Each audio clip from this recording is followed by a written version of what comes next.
Ya. Sebelum kita memasuki tahap presentasi, kami dari kelompok 6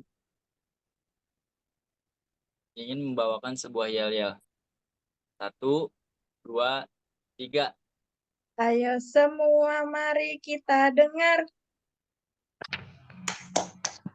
Cermati dan dicatat baik-baik. Kami kelompok 6 ingin berpresentasi. Materi self-direct learning.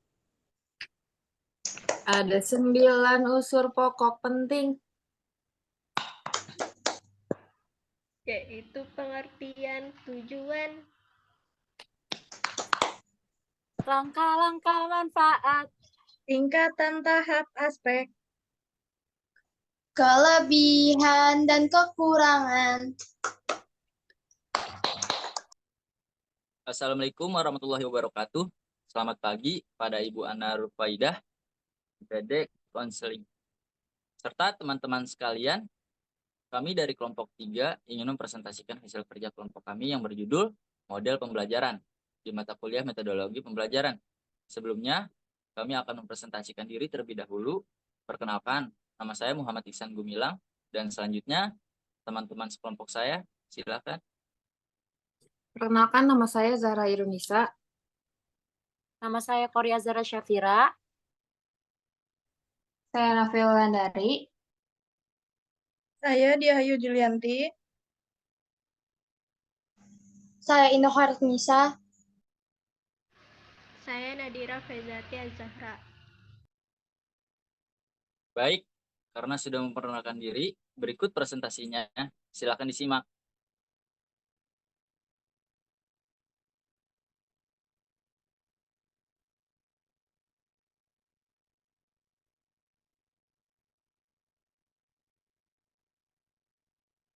Yang pertama ada pengertian. Self-direct learning atau SDL adalah kemampuan mahasiswa mengambil inisiatif untuk bertanggung jawab terhadap pelajarannya dengan atau tanpa orang lain yang meliputi aspek kesadaran, strategi belajar, kegiatan belajar, evaluasi, dan keterampilan interpersonal.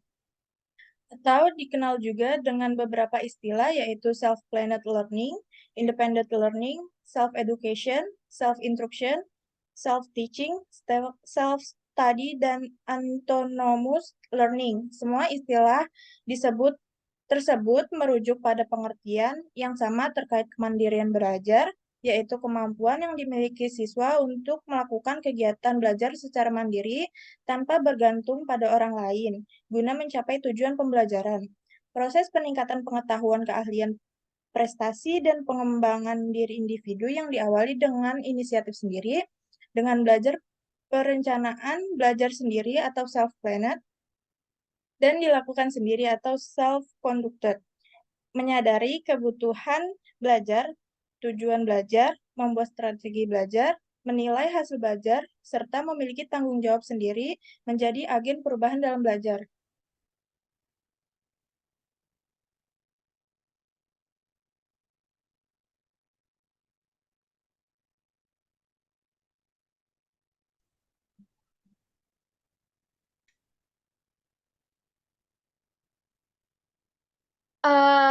Lalu ada tahap-tahap model pembelajaran self-direct learning. Yang pertama itu ada planning, yang termasuk dalam tahap ini antara lain menganalisis kebutuhan peserta didik, institusi dan persoalan kurikulum, melakukan analisis terhadap skill atau kemampuan yang dimiliki oleh peserta didik, merancang pembelajaran yang kontinum, memilih sumber daya yang tepat untuk pembelajaran, serta membuat rencana mengenai aktivitas pembelajaran harian. Yang kedua ada implementing, pendidik mempromosikan kemampuan yang dimiliki peserta didik menerapkan pembelajaran sesuai dengan hasil adopsi rencana dan setting, penyesuaian yang telah dilakukan serta kesempatan kepada peserta didik untuk memilih metode yang sesuai dengan keinginannya. Yang ketiga ada monitoring. Pada tahap ini pendidik melakukan mind test monitoring atau melakukan pengawasan terhadap pengerjaan tugas yang diberikan, studi balance monitoring, atau melakukan pengawasan peserta didik selama menjalankan aktivitas-aktivitas lain yang berkaitan dengan tugas utama pembelajaran, serta awareness monitoring atau mengawasi kesadaran dan kepekaan peserta didik selama pembelajaran. Lalu ada evaluating, pendidik membandingkan hasil peserta didik, menyesuaikan dan melakukan penilaian peserta didik dengan tujuan yang telah dirancang sebelumnya, serta meminta pernyataan kepada peserta didik dengan mengajukan pertanyaan mengenai proses penyelesaian tugas.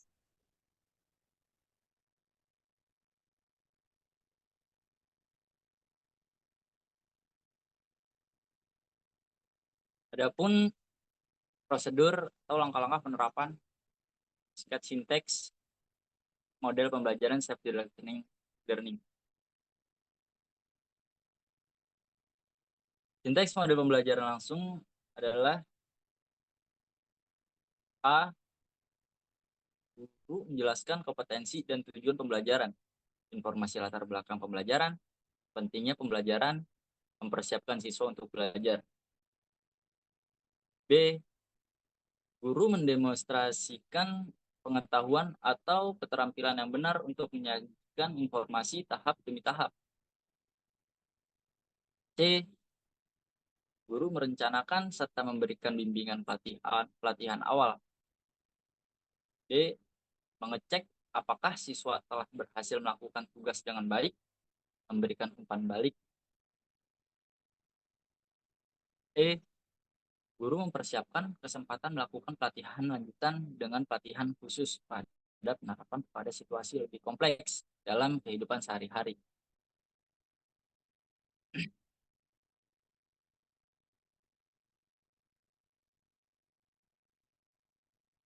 Baik, berikutnya ada aspek-aspek model pembelajaran self-directed learning.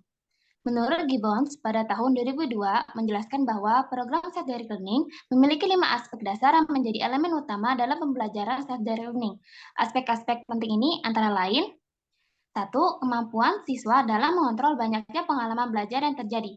Aspek ini bertujuan agar siswa dapat secara lebih efektif mengerti pembelajaran yang sedang dipelajari sekaligus mengedepankan diri mereka sendiri menjadi prioritas dalam belajar.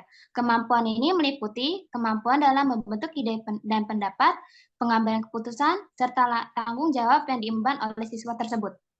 Yang kedua, ada aspek pengembangan keahlian. Self-directed learning menekankan perkembangan keahlian dan proses menuju aktivitas produktif.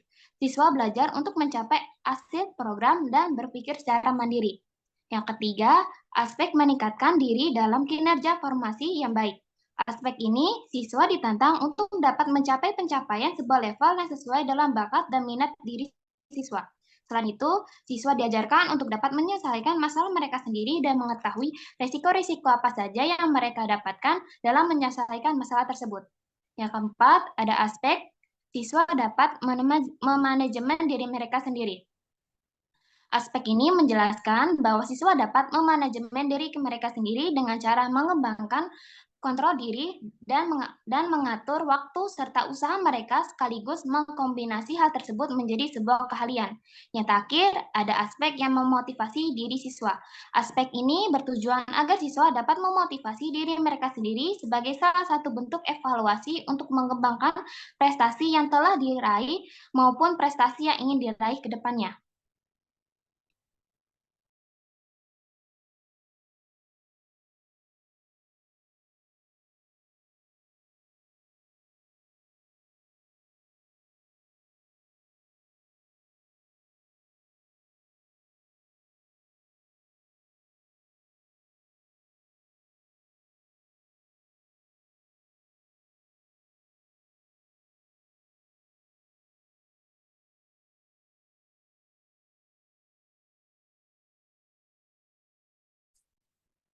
Selanjutnya, ada tingkatan self-direct learning.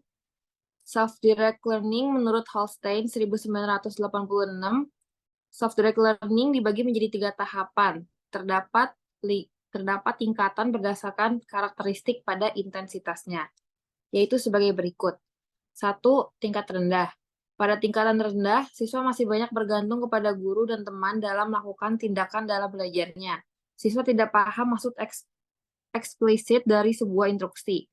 Siswa dapat berada dalam tahap rendah ini kurang terampil dalam menambah referensi-referensi ilmu yang relevan, kurang motivasi dan kepercayaan diri untuk mencapai sebuah tujuan. 2. Tingkat sedang. Pada tahapan sedang, siswa sudah dapat menyadari bahwa siswa adalah bagian dari sebuah proses belajar. Siswa siap dalam mengembangkan konsep-konsep dalam belajar, tetapi pengembangan ini harus dilakukan secara lebih mendalam dalam suatu konsep. Harus lebih percaya diri dan lebih peka terhadap petunjuk. Siswa pada tahap sedang bisa memahami bagaimana siswa seharusnya belajar. Seperti siswa dapat menetapkan sebuah strategi belajar. Siswa sudah bisa berorientasi pada masa depan, tetapi masih kurang dalam pengalaman dan motivasinya, serta masih adanya keinginan dan keterlibatan orang dewasa dalam proses belajar siswa. 3. Tingkat tinggi. Pada tingkatan tinggi, siswa mampu melakukan kemandirian dalam belajarnya dengan menetapkan tujuan belajar tanpa bantuan dari pihak manapun. Siswa akan memanfaatkan berbagai sumber belajar untuk mencapai tujuan yang telah mereka tetapkan. Siswa dengan kemandirian pada tahap tinggi mampu bertanggung jawab, memiliki manajemen waktu yang teratur, dan banyak mengumpulkan informasi dari referensi manapun. Siswa dengan kemandirian belajar yang tinggi akan tahu apa yang harus siswa lakukan, bagaimana siswa harus melakukan, dan kapan siswa melakukannya. Kesadaran akan pemenuhan kebutuhan belajar tersebut didasari oleh inisiatif yang dimiliki oleh siswa.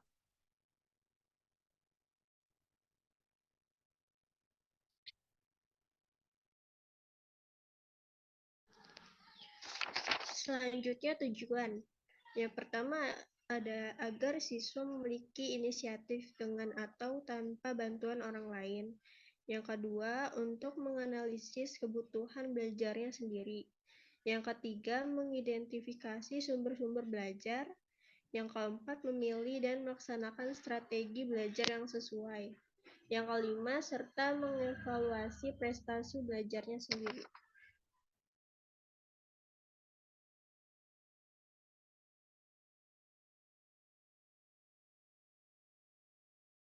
Di dalam model pembelajaran, self-direct learning memiliki kelebihan dan kekurangannya. Kelebihannya yaitu, yang pertama, siswa bebas untuk belajar sesuai dengan gaya belajar mereka sendiri, sesuai dengan kecepatan belajar mereka, dan sesuai dengan arah minat serta bakat mereka dalam menggunakan kecerdasan majemuk yang mereka miliki. 2. Menekankan pada sumber belajar secara lebih luas, baik dari guru maupun sumber belajar lain yang memenuhi unsur edukasi. 3. Siswa dapat mengembangkan pengetahuan, keahlian, dan kemampuan yang dimiliki secara menyeluruh. 4. Pembelajaran mandiri memberikan siswa kesempatan yang luar biasa untuk mempertajam kesadaran mereka akan lingkungan mereka dan memungkinkan siswa untuk membuat pilihan-pilihan positif tentang bagaimana mereka akan memecahkan masalah yang dihadapi sehari-hari. Yang terakhir, siswa memiliki kebebasan untuk memilih materi yang sesuai dengan minat dan kebutuhan. Di samping itu, cara belajar yang dilakukan sendiri juga lebih menyenangkan. Lalu kekurangan dari model pembelajaran self-direct learning ini yaitu 1. Siswa bodoh akan semakin bodoh dan siswa pintar akan semakin pintar karena jarang terjadi interaksi satu sama lainnya. 2. Bagi siswa yang malas, maka siswa tersebut untuk mengembangkan kemampuannya atau pengetahuannya. Dan yang terakhir, ada beberapa siswa yang membutuhkan saran dari seseorang untuk memilih cocok untuknya atau karena siswa yang bersangkutan tidak mengetahui sampai seberapa kemampuannya. Baik, mungkin cukup sekian presentasi dari kelompok kami, yakni kelompok 3. Kami akan menutup presentasi pada pagi hari ini. Mohon maaf jika ada kekurangan kata-kata, kurang lebihnya mohon maaf. Terima kasih. Wassalamualaikum warahmatullahi wabarakatuh.